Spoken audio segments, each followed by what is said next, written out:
Hey everyone, Judicial Watch President Tom Fitton here with our weekly update on social media. Thanks for joining us. It's going to be a tough one, I suspect. But a lot going on this week. The budget fight continues. I'll talk about the intersection between the budget and the outrageous Biden corruption that it funds. Give you some detail there, follow up on our discussions earlier this week and last week. Plus, we had the first impeachment inquiry hearing. I was there. I'll give you my insights as to what happened, and we'll give you some highlights as to what happened. It's not what the media tells you about. Plus, we have shocking documents from the Secret Service about the failure to provide protection to Robert F. Kennedy Jr. by the Biden administration. And on top of everything else, Biden's dog is still biting Secret Service agents, as Judicial Watch exposed. So the danger to the Secret Service continues. First up, we talked about at some length last week the continuing resolution fight, the issue over the government shutdown. And to bring you up to speed, there's going to be a government shutdown. When you watch this, it's about to happen likely, or it will have happened just a day or so ago, depending on when you watch this. And absent extraordinary circumstances, that result in the government being kept open. What's happened is there's no consensus between the House and the Senate in funding the government. And what McCarthy had promised to do is get, quote, appropriations measures, agency by agency more or less, 10 or 12 appropriations measures done by June, sent over to the Senate and then eventually the way it's supposed to work is that you would have everything set and all the agencies funded, and the political battle's done by now, really. It should be done by now. Obviously, it's the deadline. The fiscal year begins October 1st. But instead, only a few appropriation bills have been passed, two or three of which were just passed this week.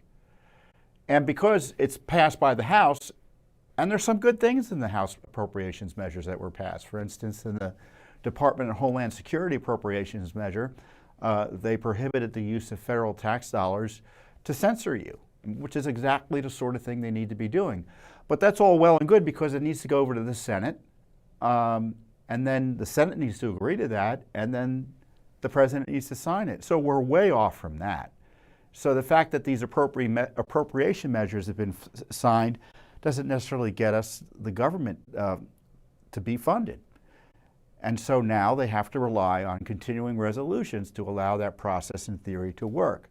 Now, of course, the left doesn't want that process to work. They want spending to continue as it is with no conservative or anti-corruption reforms, as Judicial Watch has been calling for. And it will run up against the other deadline, even after a continuing resolution, assuming it's passed, ends. And then they'll be pushed to spend money for another month, or if the left gets its way, for another year, well past the election.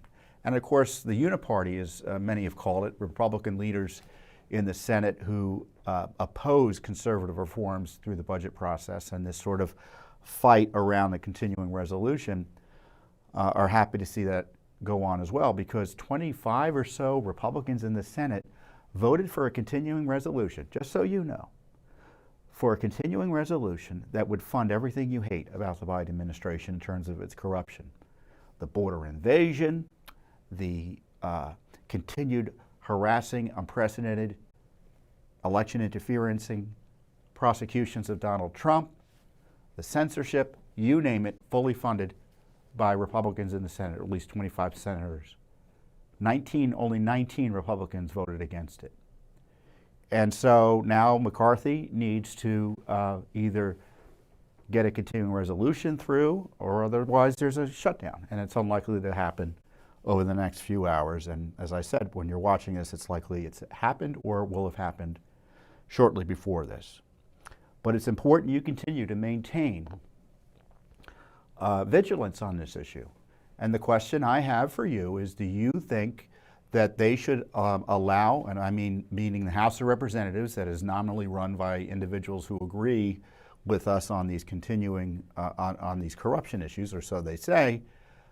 Should we allow the continuing resolution, or frankly any appropriations measures that flow after that, to fund Biden corruption? I mean, there is a story the other day that the Biden administration dropped over the last 2 weeks nearly 8,000 illegal aliens in the middle of San Diego. 8,000 in the last 2 weeks. The Biden administration is continuing to try to censor Americans. Obviously, they're targeting Trump. As we talked last week, they want to gag him and stop him from speaking through this prosecution. Literally, they don't want him to be able to mention President Biden's name, it looks like, in the context of this case. And then on top of everything else, you have the Biden administration illegally using tax dollars to push abortion through the Defense Department. I mean, we're supposed to be defending our nation, and they want to misuse those tax dollars to kill the unborn children of service members. And don't even get me started on the Ukraine issue, because I know people have different views on that. But no changes. In fact, this is going to be the fight, right? And if you have concerns about the continued funding of Biden corruption and abuse, you need to keep on calling your members of Congress and share your concerns at 202-225-3121, 202-225-3121. I know it may be the weekend when you see this. Try calling the weekend. I don't know who's going to be working over the weekend. I suspect some of them will be there. Keep the phones ringing. It has an impact. And I don't know what's going to happen. If the government shuts down, maybe Speaker McCarthy is no longer Speaker, because he will have lost confidence lost the confidence of his colleagues in running the show over there. But in the least, I don't believe personally that your federal tax dollars should go to fund, for instance, Jack Smith. And I jokingly issued a compromise the other day, or offered a compromise the other day. Well, yeah, let's defund Jack Smith and send the money over to Ukraine if that's what they want to be funded so aggressively. But I tell you, given the Biden border invasion, the Biden prosecutions of his political enemies, both through the federal system and frankly through the state system, his political allies in New York and Georgia, I mean, they should be cutting all that money out of that. All the money out of those budgets. Jack Smith should be defunded, and I would curtail funding for Fulton County and Alvin Bragg's operation in Manhattan, and frankly, the New York Attorney General, who's trying to quite literally destroy President Trump's business operations through this meritless lawsuit with a anti-Trump judge. You may have seen some news in that regard too. All supported with tax dollars, either directly in the case of the federal government or indirectly in the case of the state attacks on Trump, this election interference. So the battle's not over. Keep on fighting. Keep up with the heavy lifting. 202-225-3121. And I was talking about this in the context of impeachment earlier this week, and I think I summed it up pretty well. Let's go to the video of that. Hey everyone, it has begun, the Biden impeachment inquiries, first hearing this week. But as we see with this budget fight, this continuing resolution fight, impeachment is necessary for Biden corruption, but not sufficient, because right now the Republicans in the House and generally Congress has been fully funding all of this abuse that we're concerned about, whether it be the cover-up by the Justice Department of Biden corruption or the abuse by the Biden Justice Department of President Trump and other innocents. So I encourage you to call your members of Congress, 202-225-3121. Tell them to keep up the pressure on Biden corruption, but also defund the abuses of power. 202-225-3121. The fight's now, and your action is needed.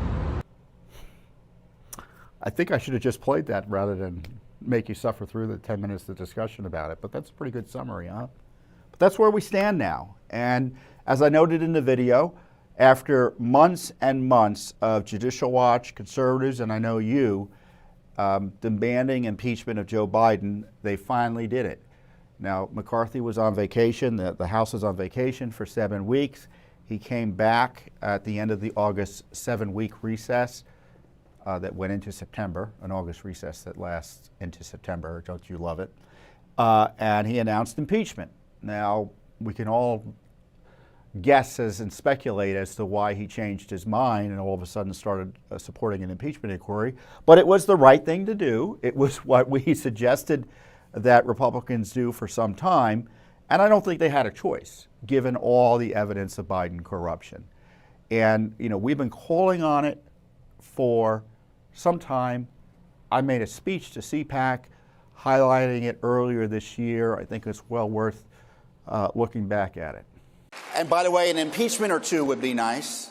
If the Schiff Pelosi gang can impeach Trump in order to cover up Biden corruption, why not actually impeach Biden for his actual corruption?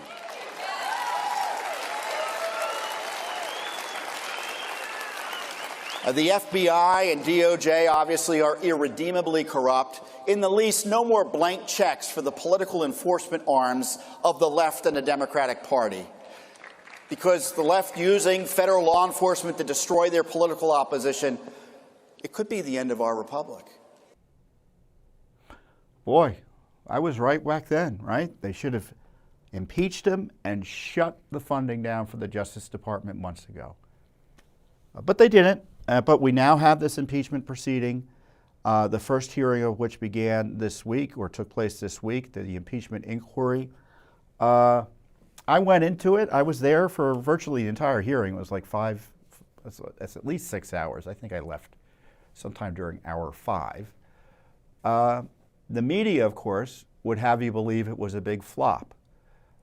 It wasn't a big flop. It showed through the hearing, those who, if you watched it, they showed or presented devastating evidence of Biden corruption warranting impeachment. And of course, the left and the Biden media is going to mock the operation, but there's no way you could watch that hearing and not come away with the conclusion that Joe Biden and his family were involved in pretty serious racketeering operations. And this was my analysis of the hearing, at least on Twitter. I'll read it here. It's pretty short. I don't think we need to show the clip of it. I attended the first impeachment inquiry hearing in person for Judicial Watch and its millions of supporters, meaning you, dear listener and viewer. The public was presented with significant and persuasive evidence based mostly on bank documents and contemporaneous emails/texts of Joe Biden's helping run an international racketeering operation using government resources that raked in tens of millions of dollars for his and his family's benefit. Democrats responded with irrelevant talking points on the shutdown, ! And Trump, ! And fake complaints about evidence, ! In fact, Democrats even attacked a witness for sharing a social media post criticizing the Biden border invasion. There was no real defenses offered in the face of the shocking evidence of Joe Biden's corruption by the Democrats. Again, there has never been so much evidence about so much corruption against the president in American history. So I thought it was an important hearing. It was useful. So the witnesses they had, all of which were expert witnesses. They had Jonathan Turley, Eileen O'Connor, I forget the other two, a gentleman who was a forensic accountant for the Republicans and a constitutional scholar for the Democrats. And so they were providing information about whether they thought the evidence to date warranted, quote, an impeachment inquiry, which is essentially not a vote up or down on impeachment, but figuring out whether there's enough information out there and what other evidence is needed to justify impeachment. Now, I think they're already there. Jonathan Turley disagrees, but he certainly thinks there's more than enough evidence. And as I noted, the media would have you believe, oh, it's all old hat, nothing new. There was new information in there because the House Ways and Means Committee released new information obtained from the whistleblowers and from the IRS about Hunter Biden and Joe and his family's, as I said, racketeering operation. So I think we have a nice summary video of some of the highlights of it, and I'll watch it with you. And if I feel the need to yell or scream or comment, I'll intervene. But let's begin the summary reel of the impeachment inquiry earlier this week. But I also do believe It's Jonathan Turley. that the House has passed the threshold for an impeachment inquiry into the conduct of President Biden. This was going on for years with various different companies. This is a pretty good summary. During the course of Joe Biden's vice presidency, after his vice presidency, and at least during his candidacy for president.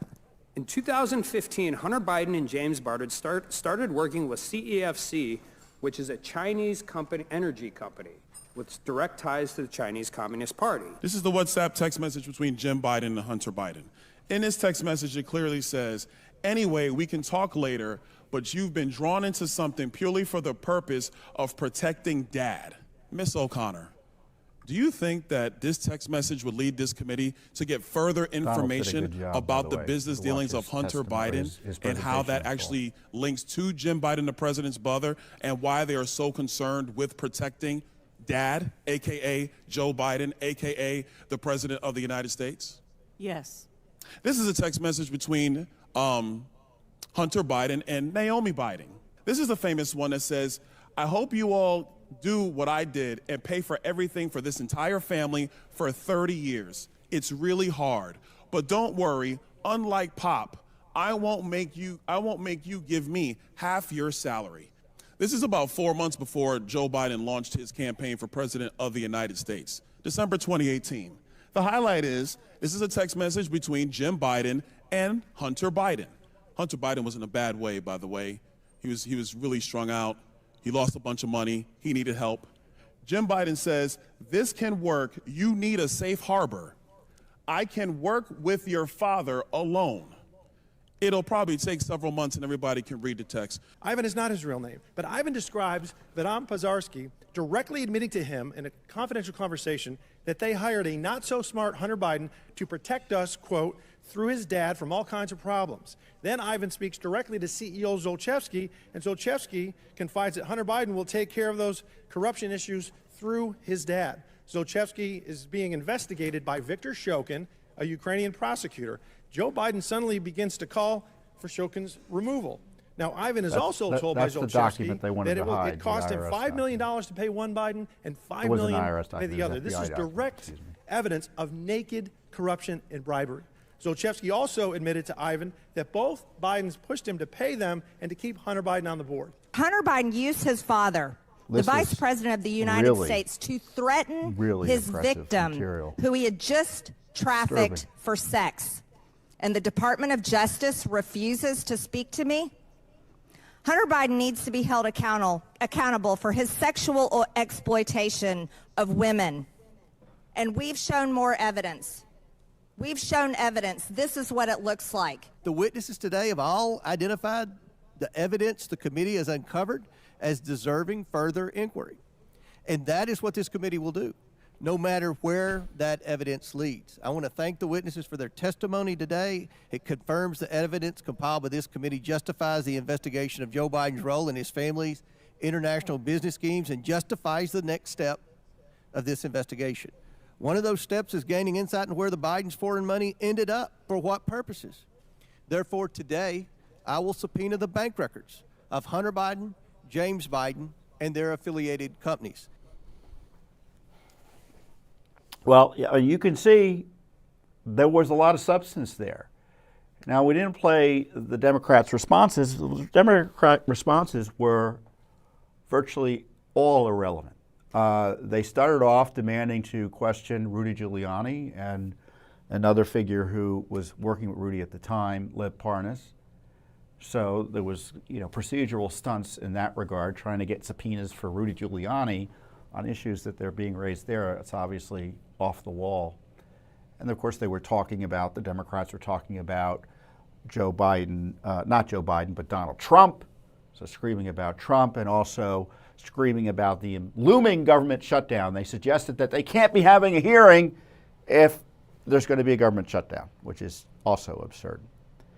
No one, as best I could tell, seemed to defend Joe Biden's conduct.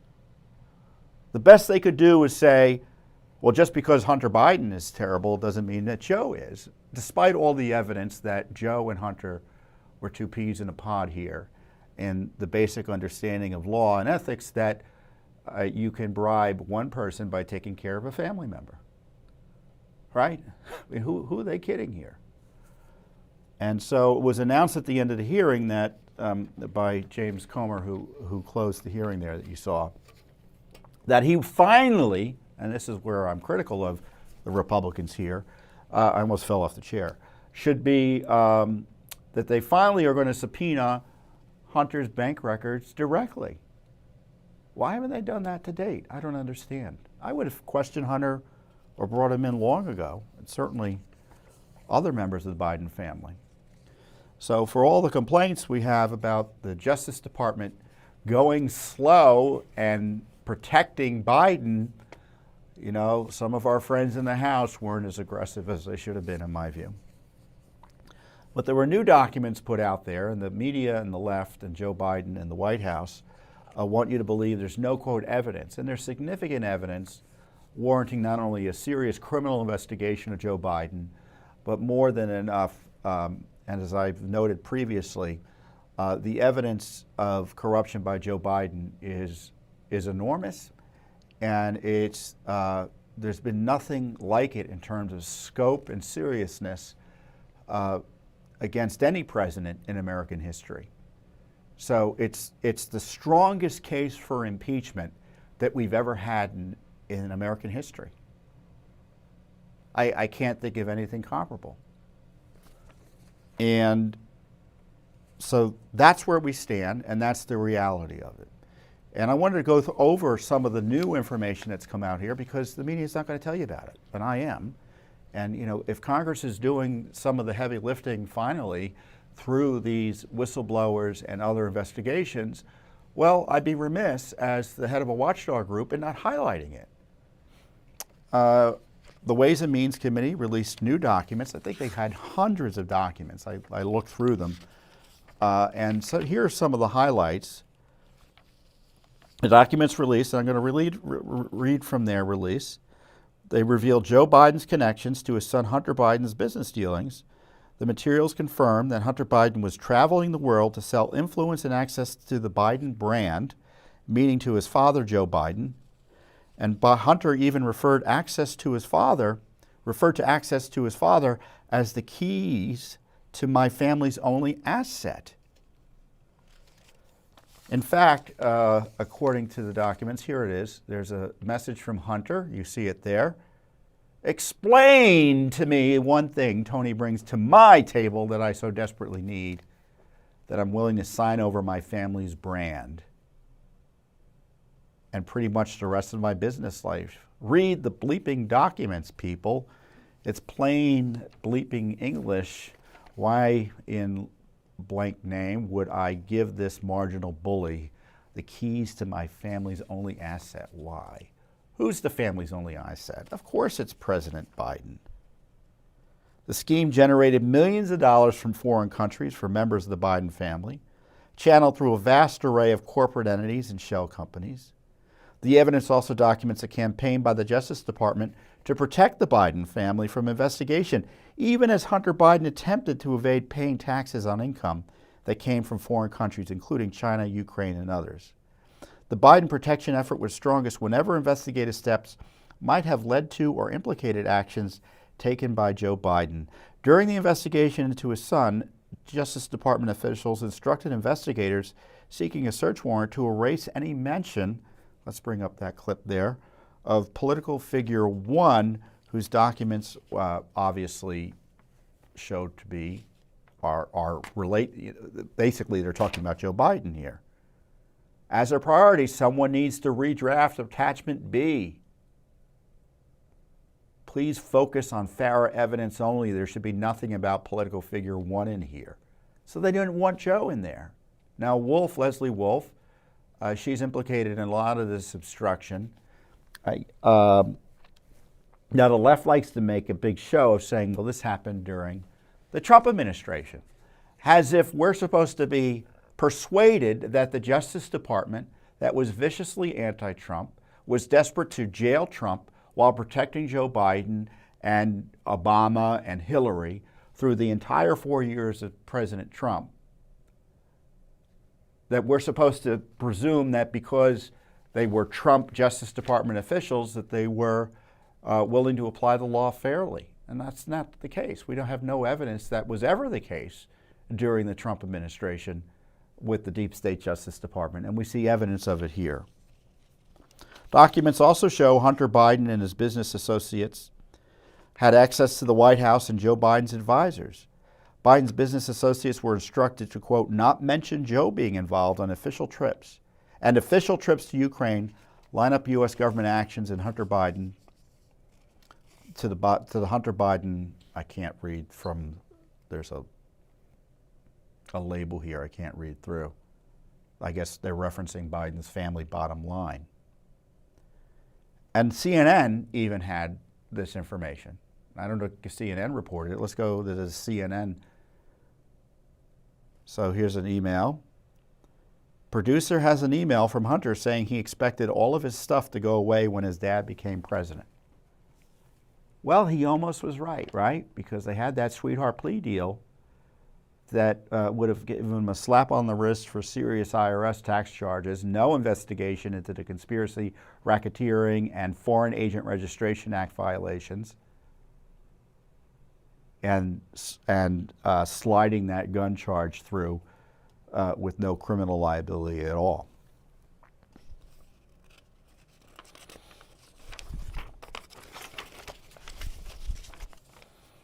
So I think that's all I want to go through here. But that's new evidence, right? So we have evidence now that Joe Biden was getting half his income, according to his son, from his son. That the big guy, Joe Biden, was benefiting from these Chinese deals.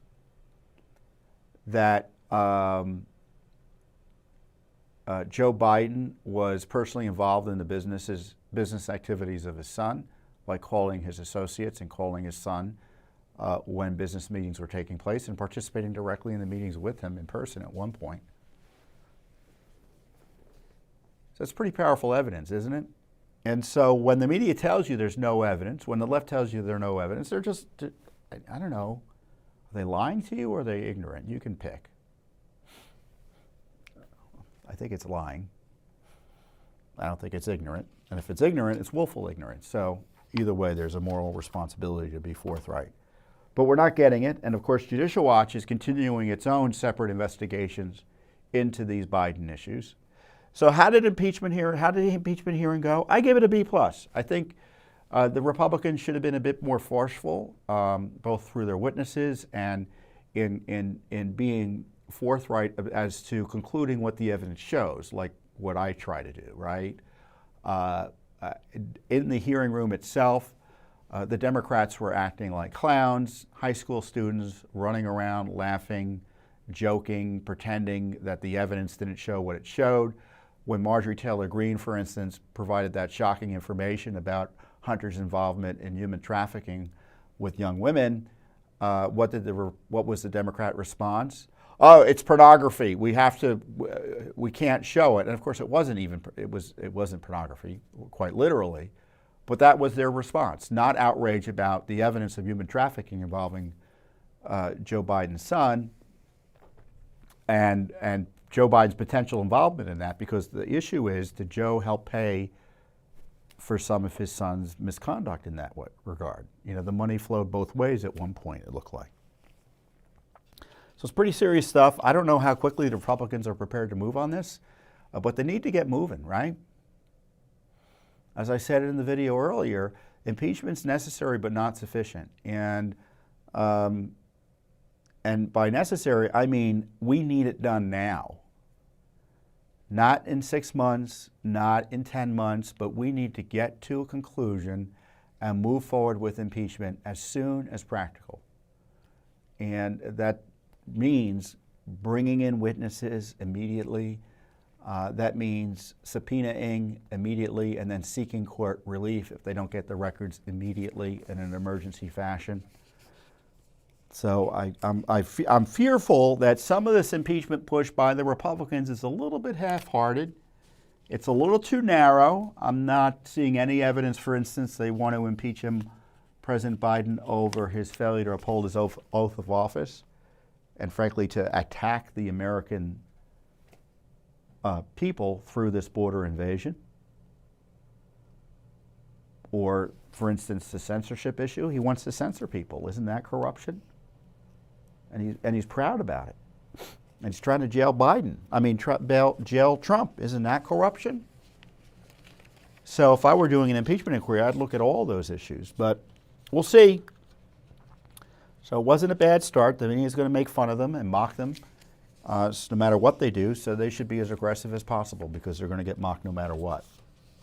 So that was my initial take. And as I said, in the meantime, Judicial watches dozen or so lawsuits and probably dozens of FOIA requests will continue into the Biden family corruption scandal. For instance, we uncovered how Hunter traveled to 29 countries when Joe was vice president. At least 29 countries. And the documents released this week by the House Ways and Means Committee and talked about at the hearing this week, Hunter and the Hunter family operation, including Joe, it looks like, was getting money from 23 different countries. 23. A lot of work to be done, and they're already a little bit late and behind the ball because they haven't gotten the key records from the Hunter directly, and frankly, Joe. You got to get Joe's records as well, just beyond his tax return records, but there's other records to be gotten. So there you have it. Next up, you may have seen that Robert F. Kennedy is running for president. As of now, in the Democratic Party, there's news today that he may run as an independent. I don't know whether that's going to happen or not. But he has sought Secret Service protection, and he's been denied it by Joe Biden, his Secret Service. Just completely outrageous. I'm going to get right to the heart of it, right? I mean, by his very name seems to me to warrant Secret Service protection. Now, typically, the internal rules of the Secret Service is, unless they have a good reason not to, they don't provide Secret Service protection outside of a year from the presidential race campaign, unless there's a reason. And isn't there a reason? And Judicial Watch asked for records, and we uncovered there was good reason, and they still denied him Secret Service protection. I have a video introducing the issue here now. Hey everyone, Judicial Watch President Tom Fitton here. We have some breaking news. We just got records from the Secret Service under FOIA that show that Robert F. Kennedy Jr. was denied Secret Service protection despite numerous threats from known actors already on the Secret Service radar. I tell you, the Biden administration's refusal to extend him Secret Service protection is vicious and vindictive, and we're going to continue our investigation. In fact, we just filed a FOIA lawsuit to get the full truth about this dangerous decision by Biden that is putting RFK Jr.'s life needlessly at risk. Well, I didn't hear audio on my end of that, so I'm hoping you heard it. But the long and short of it, as I say, there were known people, known subjects in the Secret Service, or known subjects to the Secret Service who were sending threatening materials and sending threats to Robert F. Kennedy Jr., and they still denied him Secret Service protection. And what had happened was we had, I think, 1 or 2 requests for records. We sued on one. The next day, magically, right, coincidentally, we received records to another request that was a little less, it was a little more focused than the one we had sued over. And these records show what I said they show. And as I said in the release, or I should say what they say in the records. So this is the FOIA we asked. We asked for records and communications of the director, the deputy director, the chief operating officer, and the assistant director of the Office of Protective Operations of the Secret Service. And back in July, it was disclosed by Kennedy on his Twitter account, or which is now known as X, that he had been denied Secret Service protection. He said, "Since the assassination of my father in 1968, candidates for president are provided Secret Service protection, but not me." And then just last week, Kennedy again requested the Secret Service protect him following an incident on the campaign trail involving an armed man who was presenting himself as a police officer or law enforcement. Thankfully, the private protection he had caught him. I don't know if anything would happen, but that's the sort of risk he faced, right? And the Secret Service's response is going to be, well, we can't give Secret Service protection to everyone running for president. I don't know if that's true. It's just a budget issue. But if there's an exception to be made, if there's not an exception made for Robert F. Kennedy, given his name and what happened to his father and to his uncle JFK, I don't know what they're there for. And I just think this is, as I said, a vicious decision by the Biden people, and it puts him at risk. The records obtained by Judicial Watch include a Secret Service protection, intelligence, and assessment that reveals numerous threats to Kennedy, and it's called, the assessment's called the document says U.S. Secret Service, Protective Intelligence and Assessment Division, Risk Management Branch, 2024 Presidential Candidate Robert F. Kennedy Jr. And they have something called Risk Environment. And in that document, on April 23rd, 2023, and they go through the list of threats. A known subject submitted an inappropriate comment on the White House website addressed to President Biden, stated basically Robert Kennedy announces their candidacy to succeed Joseph Biden for President of the United States.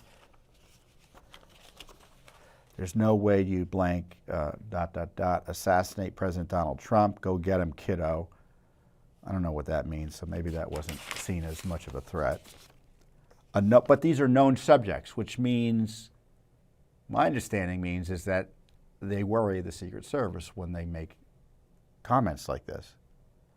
A known subject mailed by the way, there's a redacted part, so we don't know what it says. Someone mailed a nonsensical letter to the hotel, warned that a madman may commit a serious terrorist act, and wanted to discuss his sins with Kennedy. So this is just, another dangerous character. A known subject sent numerous packages, including gifts and a wedding band to Kennedy, stated that she loves Kennedy and expressed anger about being kept away from him. Another dangerous character. One letter contained a 32-page manifesto in which the known subject made nonsensical religious references and described himself as a commissioned messenger of God. Not reassuring if you're on the wrong end of that. Another known subject regularly sends threatening emails. So multiple emails stating he will, quote, bury Kennedy, everyone will die, and he will make Kennedy suffer. So there you have it. The assessment also notes many comments suggested that for no other reason than that he is a Kennedy, he would be at risk of assassination. In May 2023, Kennedy received increased media attention after accusing the CIA of involvement in the assassination of his uncle. Kennedy had advocated for the release of the individual currently in prison for assassinating his father, Sirhan, because he believes a CIA contractor was responsible for his death. Kennedy has received both support and criticism for his stance on vaccines and has been described as an anti-vaccine activist. So a lot of weird stuff in this document. This is a weird document. And what I found weird about it is that it had kind of this anti-Kennedy slant to it. And it detailed things that Kennedy had done that were controversial. I'm not quite sure why they need to put it in there, other than maybe to justify the fact that the documents suggest that he's weird politically and maybe doesn't deserve the protection through his, quote, his anti-vaccine stances. They talk about a book where he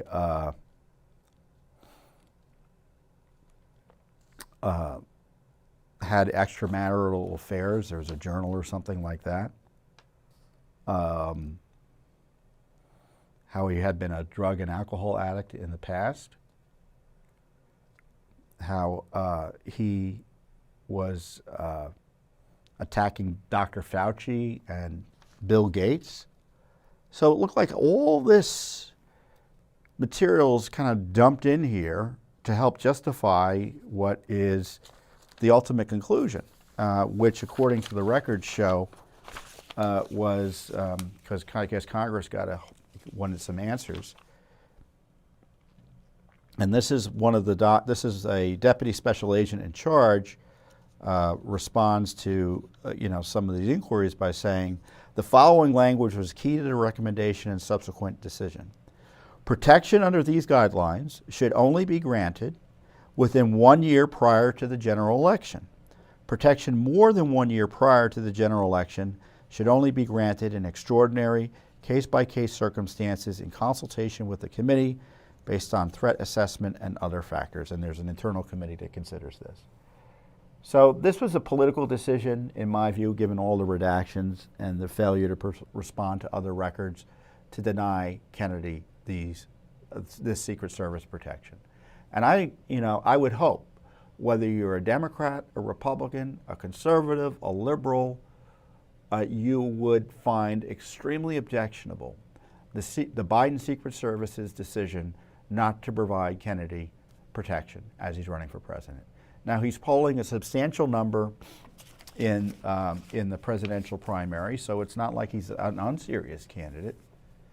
So, I mean, it's not like he's someone that no one's heard of before. His name obviously generates controversy in and of itself.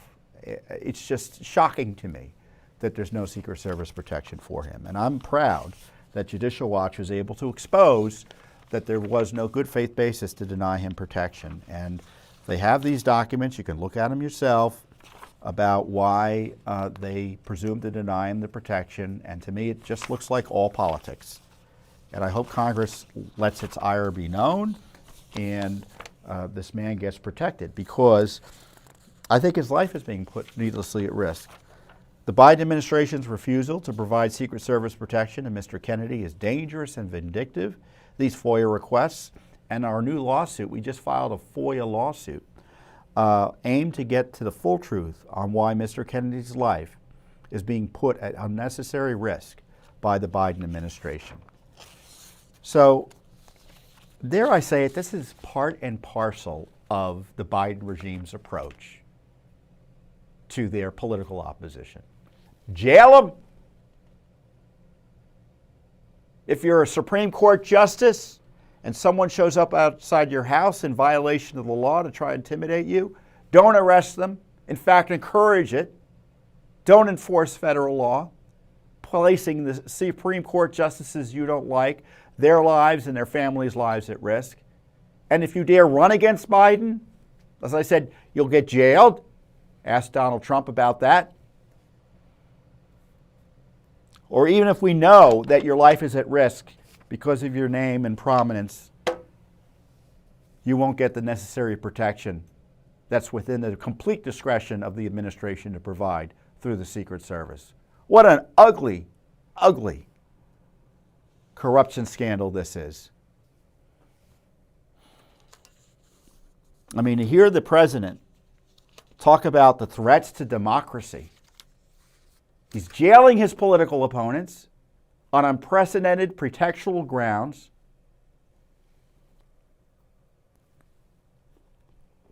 And he's letting RFK Jr. hang out there with no Secret Service protection despite the significant threats to his life he faces. Dark days. Dark days. I never thought we'd see it. And I'm glad Judicial Watch is pursuing this. We've got a lawsuit, as I said, seeks for documents for leadership, not only the Secret Service, but the Department of Homeland Security, because we want to get to the truth of this mess. And of course, you know, they treat the circuits, as I said previously here, the Biden regime treats the Secret Service like dirt. And Judicial Watch had uncovered back in July, following up on the prior dog attacks, that Joe Biden's new dog had attacked Secret Service agents 10 times, terrorizing the compound. Serious bites, too. And no one cared. They didn't do anything about it. Joe and Jill let their dog repeatedly bite and attack Secret Service and White House staff with no consequence. The dog's still there. We called them out on it because we found the documents. We got a tip. We knew it was happening again because we had exposed their lies about the prior dogs attacking Secret Service agents. And then we found out from a tipster, I guess, that the dog was still, the new dog was biting agents again, or it was involved in incidents. It was astonishing. I can see lots of FOIA documents, but when I see documents about this dog putting Secret Service agents at risk, serious risk for harm through this biting, it's just outrageous. And again, you know, the media likes to pretend this isn't a big issue, and sure enough, the documents showed that the dog bit 10 Secret Service agents, and the White House responded with some obviously dishonest excuses for what had happened, and saying they're working with the dog. Well, there's no working with a dog that has bitten 10 people or sought to attack 10 people. And of course, they really weren't working with the dog. I mean, when did they begin working with the dog? These dog bites had occurred in the first part of the year. We uncovered the documents in July. So they hadn't done anything until Judicial Watch made noise about it. And then we find out this week, put up the headline. The dog bit someone else. The 11th known incident. It happened, I guess, earlier this week.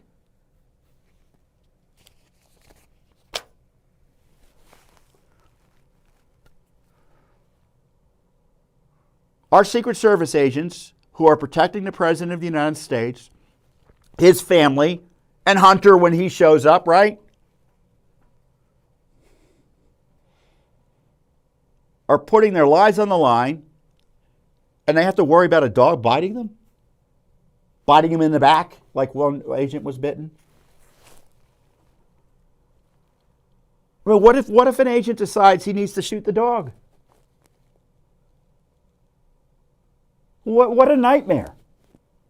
What is Biden thinking? What is Jill thinking?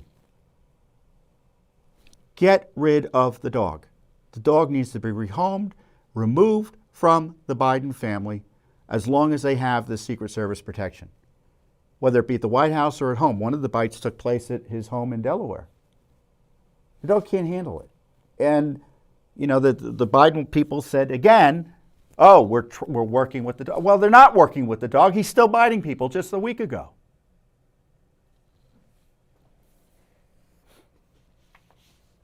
Now, is it the worst of the Biden scandals? No, but it's a nasty scandal.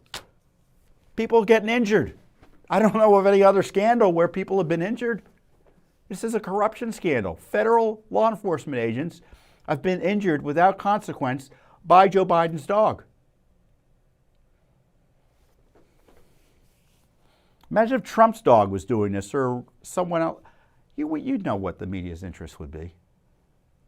And I just see this as kind of, with all due respect to President Biden, as a mark of arrogance. It so reflects his attitude, doesn't it? I've compared this. I don't know if I've said this to you via the update. It's like I think of these like mafia figures walking down the street, and his dog is going around, and the mafia don's dog is going around biting everybody, and everyone's afraid to say something. Is that what's going on with the Secret Service? Where's the Secret Service leadership protecting their agents? AWOL. So our investigation continues. They're still hiding documents from us. We'll probably have to sue again. But I can tell you, based on this report, there are more agents who have been bitten. I'm sure of it. And they're hiding it from you, the American people. So in addition to all the other Joe Biden scandals, there's a Biden scandal happening right now in the White House where his dog is going around biting law enforcement personnel and no one's doing anything about it other than Judicial Watch. So I don't want the dog to be put down. Maybe they can find a home where he'll be okay. Should be nowhere near the White House, nowhere near a place where he has to deal with Secret Service or the numbers of people that support a president when he's either in the White House or in his home in Delaware, where he spends, as you know, a good deal of time. So what an update, huh? China money, RFK Jr., impeachment, government shutdown, and Joe Biden's dog mauling Secret Service agents. What a strange city this is. Well, pray for America, and we pray for America too, but we also work as if it depends all on us because I think we have an obligation as patriots to do it. And if you like the work we're talking about here at Judicial Watch and what we're doing, I encourage you to support it at judicialwatch.org. You can go and make a donation. And even if you can't make a donation, you can support our work by liking this video, sharing it, commenting it, getting the word out, and educating your fellow Americans about what you're learning here. And we will be here next time with the next Judicial Watch Weekly Update. Thanks for watching. Don't forget to hit that subscribe button and like our video down below.